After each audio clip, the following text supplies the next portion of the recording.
Saat болды ғой. Тезірек тағыр айтпайсыңар. Оғлы, ке сақы өйіп кетті. Жаш еле тұрып, мұнты өле имам болды, сақалды, сақсайған сапалдарын қойып. Құдай бар біроқчы, қанчалық азапташын білбейіз дағы. Ибадат қылы өрелчен бірге олы. Құдай жоқ малында діле жашап келдік сайыз уағында. Азыр егемен алып келдік, өле Құдай керек болып қалды. Арақ сатқан жерден, башқа жерден айлан өткен да, тыншырақ жүр өрейін депчі. Аллах Таала байлықты бардық адамға бере өреді. Айырмасы жоқ. Иманы барға дағы, жоққа дағы. Кафырға дағы, мұсылманға дағы, 200-ге деле, ықыластуға деле бере өреді. Қарабай береді. Кімдір біреуге берген же бербеген болса, ал сына өретінде өзіне тиешелі қылып сына қылайды, құдіретіне жарашы. Бирок иман же иман емесіне қарабай бере өреді. А бирок Аллах Таала иманды татықтуларына ғана береді депчі. Егер татықты болмаған болса, анда ал адамға Алла Таала иман бербейді. Ал неге дегенде иман бергенде Алла Таала мен бұл пендемді кечірдім, мен бұл пендемді бейіш менен ақыретте сыйлаймын деген үшін береді. Кімдір біреуіні Алла Таала бейішке кіргізуіні қалауса аға ошол неаматты бербейді. Зумар сүресінің 67-ші аятында Аллах Таала мынтып айтады: «Ва қадаруллаху хаққа қадри». Алар ең көпчілігі бұл кафырларға айтылған нәрсе, жана мұсылмандардың арасынан дағы кафырлар сияқты ойланған адамдар. Алар Аллах Тааланың қадырын білішпеді деген айты. Толыққанды қадырлай албады. Ал деген эмне деген? Аллах иман берген болса, ошол иманды қадырлай албады. Бирөө резки болып кетсе да, байып кеткен болса, әр бір адамның мейісіне келе тұрған зейін Аллахтың назары түштір олаға болып кетті депчі. Шында қиналылы жүрчіле, азыр қарасан қатар-қатар үйлерді салып, машиналарды алып, іштері жүріші үйле, мына біреулерге қайырымдылық болып кетті бұл депчі. Резки шыр адамның ойына келе тұрған нәрсемне Алланың назары түштірді. Бирөө, екінші бір адам шыр еле мешітке тым айқаттап қалды. Жүздерінен нұр пайда болды, Құран оқышты үйренді, илім алып баштады. Айтасыздар бұндағы? Ешкім айтпайды оны. Құдай бұға назар түштір дегенде. Неге дегенде Алла Таала Құранында айтады? Бұлар Аллах Тааланы толық қадырлай алмады депчі. Біз наоборот, Имам Бухари айтпай, мынандай бағаларсыз керек. Біреу байып кеткен болса, Алланың назары түшті демейсіз. Эми байлығы жақшы нәрсе болсын демчи, ал өзүнүн зыянына эмес, пайдасына болсын деп эле. Бул Алла Таала кадырласа да, кадырлабаса дагы бул байышы мүмкүн же банкрот болушу мүмкүн. Бирок иман берсе, бериптир деген сөздү айтасыз. Анткени Аллах Таала кимге жакшылыкты кааласа, анын яшрах содрах дейт. Анын жүрөгүн кең кылып коет. Жүрөгүн кең кылып коет деген аят, хадис кеңири бата берет. Нерде 2 саат сабак кылсак дагы бата берет. Бары кеткенден деле отура берет. Андан кийин Куран окуйп ал кеңири болуп калат ал жерденчи. А эгерде ыйман үчүн тойбойт. Канча аят хадис болсун, канча ибадат кылсын, тойбой кала берет.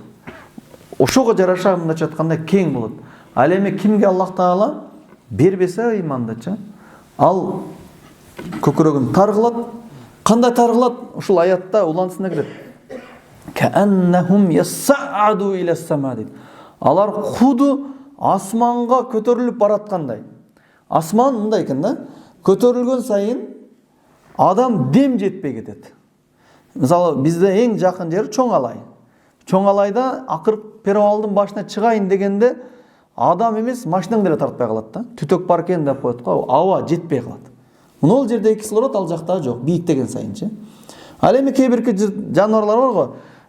Мисалы бүркүт кармап туруп асманга көтөрүп алып кетет дагы, ал корккондон эмес, аба жетпей эле өзүнөн кетет. Кээ бир жаныбарлар уллаганда.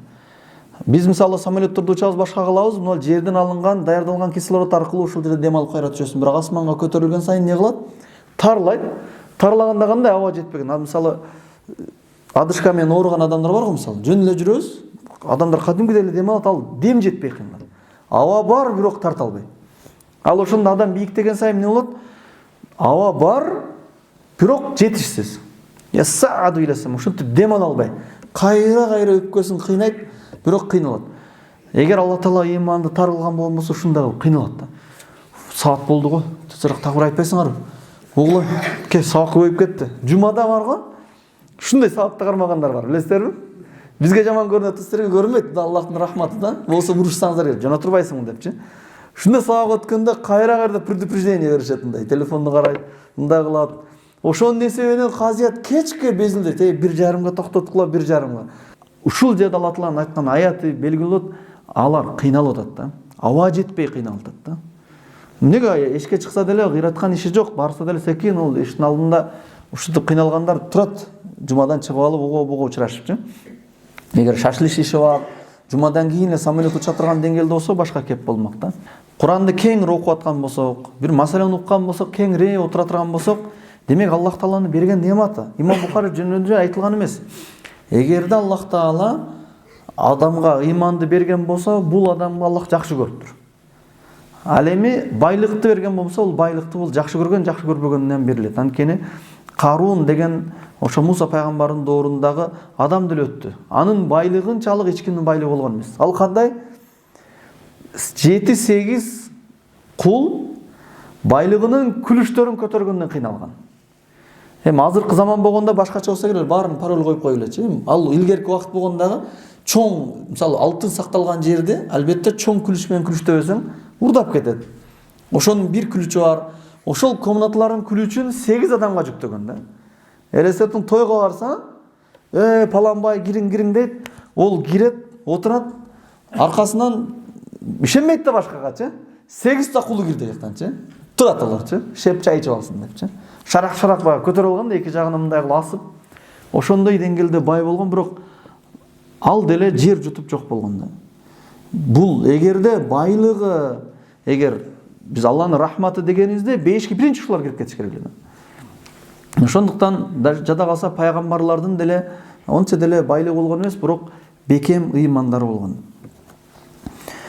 Бул ыймандын баасын бара-бара алхамдулилля бир бааланып келатат. Биз көп сабактарда тамашалашат атабыз го. Илгери дамлаларыбыз, мисалы могу мечиттин илгерки имамдары деле ошондо болсо керек. Арак саткан жерден башка жерден айланып өткөн да, тынчыраак жүрө берейин депчи. Элестетиң, бир алкаш менен бир имам мушташып аткан болсочу. Кимге минус кетет? Кайрылы имамга минус кетет да. Эки адам урушса, акылдуусу күнәкар боло берет да. Ошондой доор болгон. Бирок азыр тетрис азырчы. Азыр ошондойлордун жанынан өтөсүң, наоборот алар бекинет да. Демек, не болуп атат? Ыйман кадырланып баратат. Самолет кулап атканда атеист калбайт деген сөз бар го. Ошого бир окуя болгон экен. Бул Куранда дагы аят келет. Качан деңизде толкун болуп чайпалып аткан учурда бардыгы жалгыз Аллахка сыйынышат. Качан жолдун жээгине чыкканда бардыгы өз мушриктер мушригин, атеисттер атеисттигин кылат депчи. Ушуну бир өз көзүбүз менен көрдүк дейт. 2001-жыл Кыргызстан эгемен алганына 10 жыл болду деп бүт жактан атты баштылар чакырган. Чакырганда жактан Нокат жактан келе атат. Нокаттын перевалы бар, азыр перевалдары билинбей калды. Азыр заман башка да, машиналар ушундай тартат. Бардык адамдар топтогон, артисин топтогон, баягы күчтүү комсомол аксакалын топтогон атеисттер бар да. Кыскасы эң өзүнө ишенген адамдар топтогон, ошолордун катарында дамлан ham салган. Чапанды кийип, имам да ошо Нокаттан бир бизди алып алдык, чыгып келе атабыз. Жолда келе атканда ырчылар ырынырдап келе атат, эчтеке дей албайсың дейт. Мактангандар мактанып келе атат, арасында өтө байлар бар, бир автобус кылып келе атат. Чакырган сыйынан кайра апарып коет. Анан арасынан 2-3 чоң бир эмелерден, кишилерден сүйлөп келе атат. Өтө атеисттиги жетип калган. Мага сүйлөп келе атат дейт. Аны түшүнүп келе атам. Ал биз атайын алдыга отуруп алганбыз, эч ким менен сүйлөшпөйбүз дейт. Ыйман кадырланбай аткандыгынын сүрөтү. Азыр заман башка аданчы, алхамдулилля. Бир мен ыймандымын дейт да. Калган бардыгы ыйман дейт. Мен имам, алар ыйман дейт да. Бирок бардыгы жаман көрүп келе атат. Эчтеке кылбасак да. Анын үстүнө автобустундагы эмелери, моторлор баягы электирдин моторлорун коюп койдук, автобус тарта берет депчи. Нокаттан бери жылып келе атканда айтып келе атат дейт аксакалдар. Жаш эле туруп монтип эле имам болуп эле сакалды саксайган сапалдарын коюп, азыр ам ушул сөздөр сүйлөнүп калат го. Деп сүйлөнүп эле мага сөздү атып келе атат. Сабыр кылабыз да, сабыр кылып келе атабыз, андан кийин айтат, Кудай деп жакын деле чыгышты.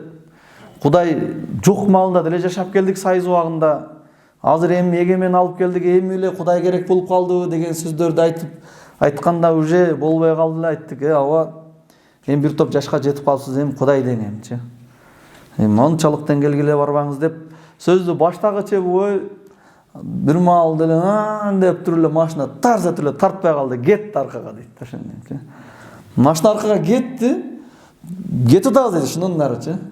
Кеткенде ичинде бардыгы ыймандуу болуп кетти дейт да. Бардыгынын өткөн сөзү Алла Алла Алла.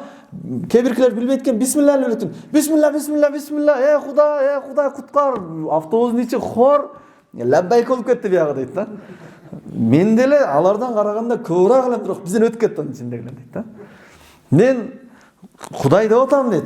Автобус аркага кетти. Же ушундай барган сайын күйлөнүп кетет артка карапчы. Тормозун тепсем болбой атат. Биз же өлөбүз, же коркунуч бар 100% дейт да.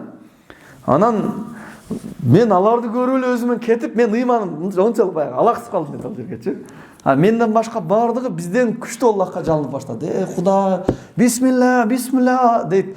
Алла дейт, анан апа дейт, анча-мынчасы кыскасы.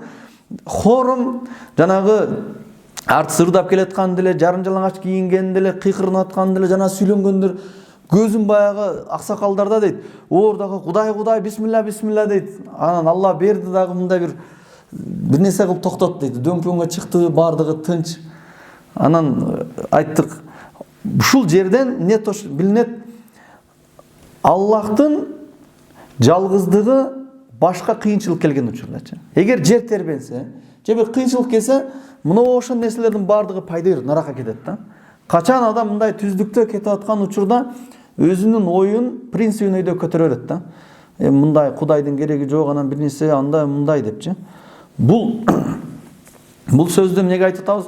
Азыр ушу күндө дагы тынчылык, токчулук болгон учурда көпчүлүк Алла Таалага ибадат кылат, во всяком случае деп ибадат кылышат да. Андай эмес. Удхулу фис-силми каффа.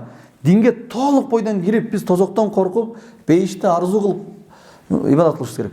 Эми Кудай бар, бирокчу канчалык азапташын билбейбиз дагы. Ибадат кыла береличи, бирге болот деп туруп, ошон үчүн мындай муздагыраак ибадат кылынат да. Жок, биз баш атуубуз менен ибадат кылыш керек да.